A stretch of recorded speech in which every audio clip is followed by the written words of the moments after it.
High বন্ধুরা, আপনাদের সামনে নিয়ে চলে এসেছি আর একটা নতুন ব্লগ ভিডিও নিয়ে। আপনারা দেখতে থাকুন।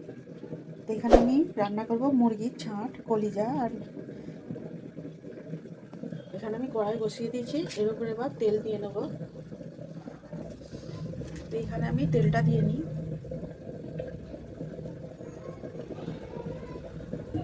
আর এটা আমি আগে থাকতেই ভাবিয়ে রেখেছি। এতে নুন, হলুদ দিইনি, সরি, নুন দিয়েছি।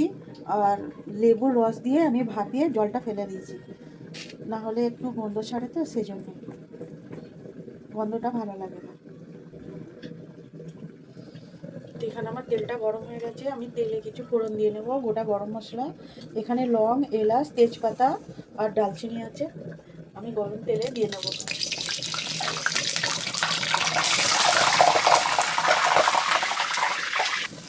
তো এখানটা আমি পেঁয়াজটা দিয়ে নিচ্ছি। পেঁয়াজটা আমি লাল লাল করে খুব সুন্দর করে ভেজে নেব।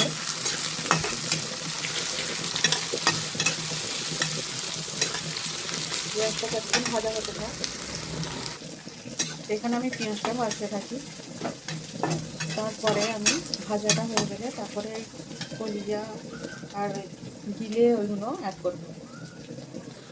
তো এখানে আমার পেঁয়াজটা ভালোই ভাজা হয়ে গেছে লাল লাল করে।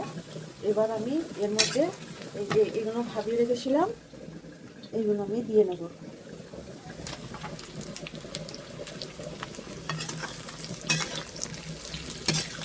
কিছুটা পেঁয়াজের সাথে আমি ভেজে নেবো, নাহলে ভালো লাগবে না রান্নাটা। একবার এইভাবে রান্না করে দেখবেন, খুব সুন্দর লাগবে। তাহলে আর কিছু খারাপ লাগবে না, খেতে খুব সুন্দর হয়।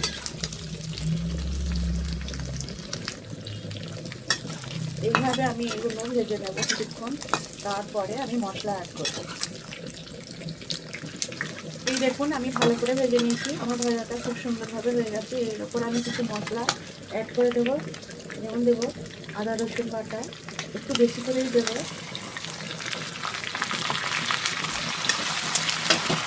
এইসব রান্নাতে খুব বেশি মশলা লাগে।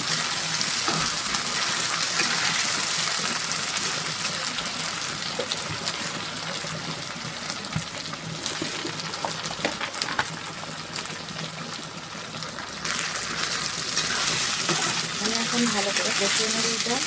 আদা রসুনটা একটু ভাজা ভাজা হয়ে গেছে, এরপর আমি মশলা দিয়ে দেবো। নুন, হলুদ গুঁড়ো, লঙ্কার গুঁড়ি, একটু ঝাল লঙ্কার গুঁড়ি, জিরের গুঁড়ো আর ধনিয়ার গুঁড়ো। এইটা আমি দিয়ে খুব সুন্দর করে কষিয়ে নেবো।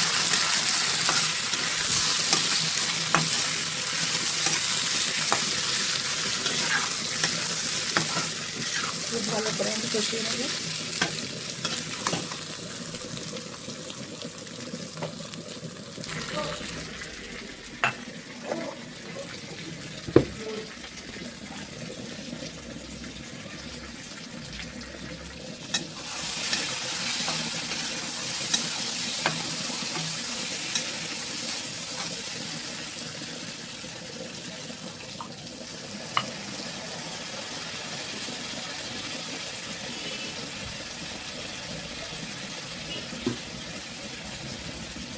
এইটা আমি গরম মশলার গুঁড়ি অ্যাড করে দেবো।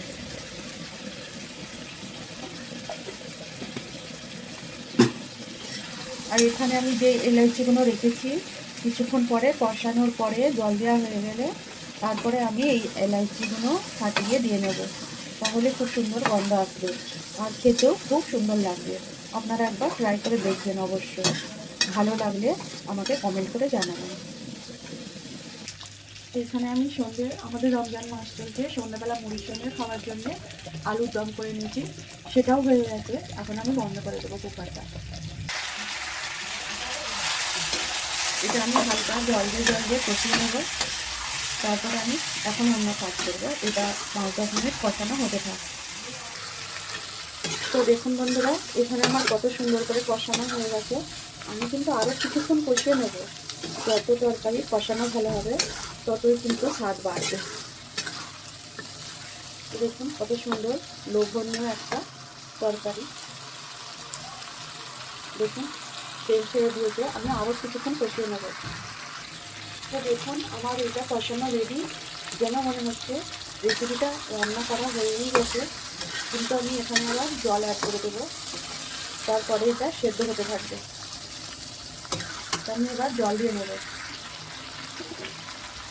দেখুন জল দিয়ে দিচ্ছি। অনেক বেশি জল দেবো না, কারণ আমি আগে থাকতেই ভাপিয়ে নিয়েছিলাম।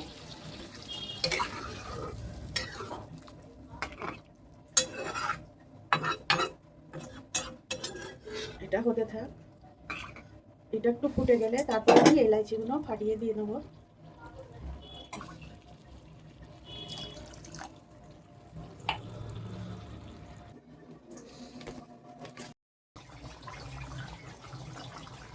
এখানে তরকারিটা আমার খুব সুন্দরভাবে ফুটছে। আমি এবার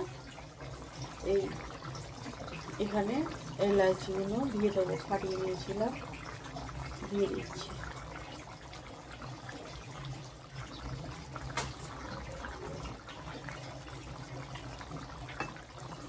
এবার এখানে তরকারিটা নিয়ে নেড়ে দিয়ে একটু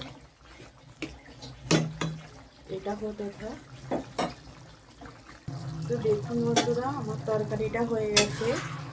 আমি একটু নাড়িয়ে নেব, আর একটু ঝোলটা মেরে নেবো, ঝোলটা আছে একটু, আর 2-4 মিনিট জালটা দিয়ে নেব। আর 2-4 মিনিট জাল করে নিলে আমার তরকারিটা হয়ে যাবে। তো দেখুন বন্ধুরা, এখানে আমার তরকারিটা হয়ে গেছে। এবার আমি নামিয়ে নেব। আর এদিকে আমি ফলমূল সব রেডি করে নিচ্ছি, কারণ আমাদের রোজা খুলতে হবে, টাইম খুব কমই আছে, আমি সেজন্য রেডি করে নিলাম। তো দেখুন বন্ধুরা, কত সুন্দর লোভনীয় একটা তরকারি হয়েছে। গরম ভাতের সাথে খুব সুন্দর লাগবে যারা খান, আর যারা না খান একবার ট্রাই করে দেখবেন, খুব সুন্দর লাগবে। তো আমার ভিডিওটা এই পর্যন্ত। আশা করি আপনাদের ভালো লাগবে। ভালো লাগলে একটা লাইক, কমেন্ট, শেয়ার করবেন, আর আমার চ্যানেলটা সাবস্ক্রাইব করে নেবেন প্লিজ, কারণ আমি নতুন, আর যদি কোনো ভুল হয়ে থাকে কমেন্ট সেকশানে জানাবেন। বাই।